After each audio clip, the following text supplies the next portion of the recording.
जय गुरुदेव। साप्ताहिक सत्संग परम पूज्य स्वामी जी महाराज की असीम अनुकंपा और आप सभी का प्यार दुलार।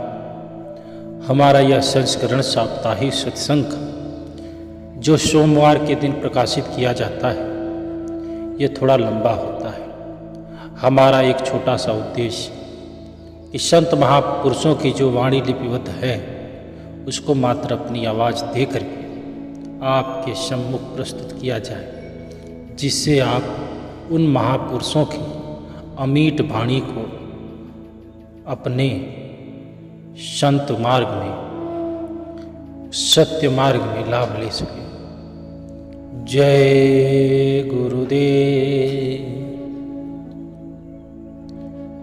उपदेश गुरु और नाम भक्ति का।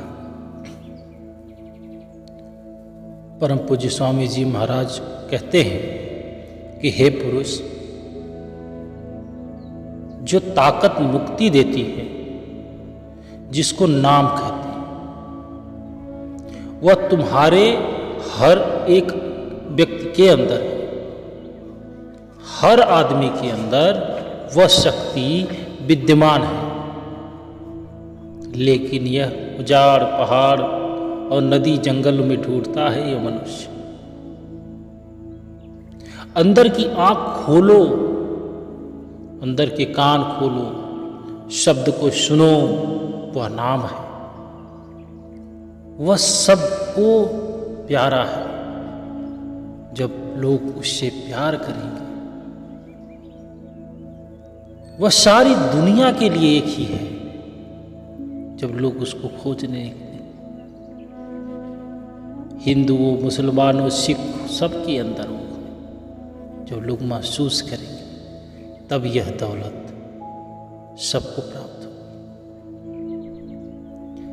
समस्या यह है कि इसकी आंखों के पीछे बैठना पड़ेगा, अपनी तीसरी आंखों के पीछे। दरवाजा बंद है और बंद करके हमें बाहर निकाल दिया गया। चाहे यह कह दो कि हमें बाहर निकाल के ताला लगा दिया गया। अब वो ताला खुले कैसे?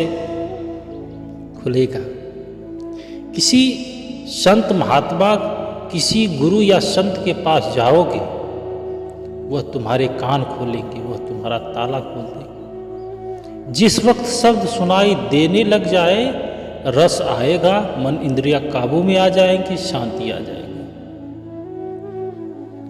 हमारे वेद शास्त्र उसकी महिमा करते हैं। जो तुम्हारे अंदर है वो बाहर न पानी में है, न पत्थरों में है, न कागजों में। हर एक आदमी तवज्जो बाहरमुखी है। इसे वापस उलट कर चढ़ना है।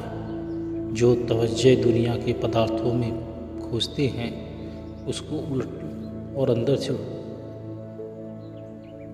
जब मन उल्टा तो यह सनातन हो गया। भाव जिस घर में आया था, उसी घर में वापस चला। दुनिया में जितने महात्मा पैदा हुए हैं, चाहे हिंदुओं में, मुसलमानों में या किसी और कौम में, वह एक ही उपदेश देते हैं कि शांति देने वाली चीज तुम्हारे अंदर है, अंदर जाओ, ऊपर चढ़ो।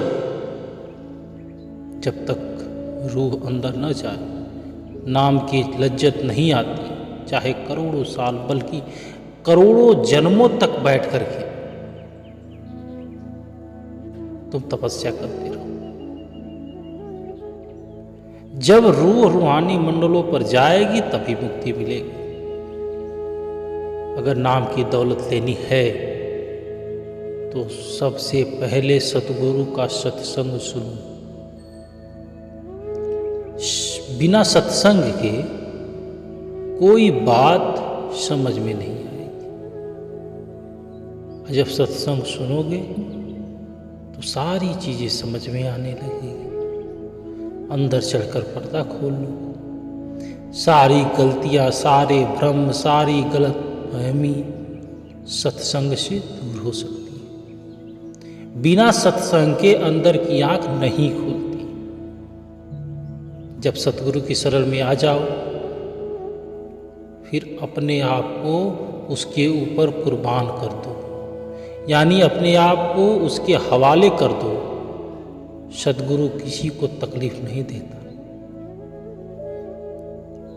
वह हमारी सबसे बड़ी दौलत होता है। इसको हमें पहचानना पड़ेगा। वह हमें वही हुक्म देता है जिससे हमारा फायदा हो। माँ नहीं चाहती कि बच्चे को मिठाई दे। अगर बच्चा बीमार हो तो माँ बच्चे को मिठाई नहीं देती है, लेकिन बच्चे को क्या लगता है, माँ बहुत गलत कर रही है। इसलिए गुरु जो करता है वो उस वक्त के लिए सही होता है। अब गुरु आपने किया, अगर गुरु सच्चा है तो अगर आपका लड़का मर गया तो छोड़ दो गुरु, अगर मुकदमा हो गया तो छोड़ दो गुरु।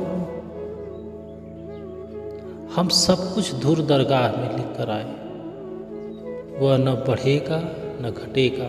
हमें चाहिए कि जो लिखा है वही मिलेगा। इस भाव से अपने सतगुरु पर न्यौछावर हो जाए। अगर अंदर नाम की लज्जत लेनी है, नाम का रस लेना है, तो शराब कबाब दुनिया की लज्जतों दुनिया के भोगों से नफरत करो। जितनी भोग चाहा है उससे दूर हो जाओ। अगर अंदर पर्दा खोल लोगे तो लज्जत आएगी। जिसको लज्जत मिल गई वो फिर बाहर नहीं खोजता। जितने ऐसो आराम है उतने ही दुख है। आप बाहर जाके देखो, जितनी अय्यासी वहां है उतने वो बर्बाद हो रहे हैं।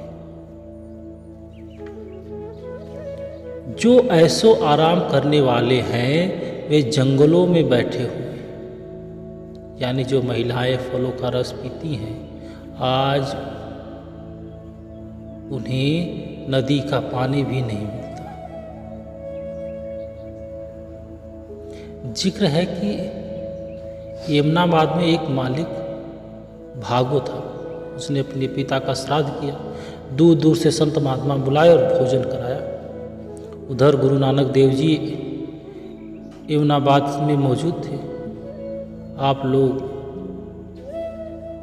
लोला नाम के एक बढ़ई के घर खाना खा रहे थे। किसी ने शिकायत की कि एक तपस्वी हैं, नाम है नानक, खत्री, लेकिन भोजन लालो के घर खाता है और अपने ब्रह्म भोज में नहीं आया।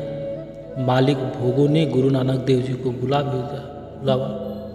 गुरु साहब उसके घर चले गए। लालू को न रह सका, वह पीछे पीछे चला आया। मालिक भोगों ने पूछा, तुम ब्रह्म भोज में क्यों नहीं आए? गुरु साहब ने कहा, ला मालिक अब खिला दे। जब गुरु साहब ने पीछे पलट कर देखा तो लालू बढ़ई खड़ा था। कहा, जा लालू तू भी अपनी रोटी ले जा।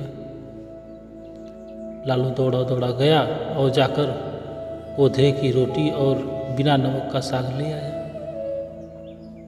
उधर मालिक भोगों का आदमी पूरी कचौरी ले आया। अपने दाहिने हाथ में कोधरे की रोटी और बिना नमक वाला साग और बाएं हाथ में पूरी कचौड़ी, और सबके सामने उनको निचोड़ा तो लालू की रोटियों से दूध निकला और मालिक भोगों की पूरी कचौरी से उन्होंने कहा, मालिक यह ब्रह्म भोज नहीं, यह आदमियों का खून है। ब्रह्म भोज तो हमेशा लालों के घर होता है। मालिक भोग शर्मिंदा होगा। घोड़े, हाथी, जवाहरात सब कुछ उस ब्रह्म भोज में उसने दान किया था। फल क्या मिला, यह सोच के वो बहुत शर्मिंदा, बहुत पश्चाताप कर रहा था। थोड़े दिनों बाद बाबर ने हमला किया, एमनाबाद की ईंट से ईंट बजा दी। सो यह अय्यासी का हाल है। जहाँ अय्यासी होती है वहाँ दुख ही दुख होता है। कहते हैं कि संसार समुद्र का न उरला किनारा है न परला किनारा है।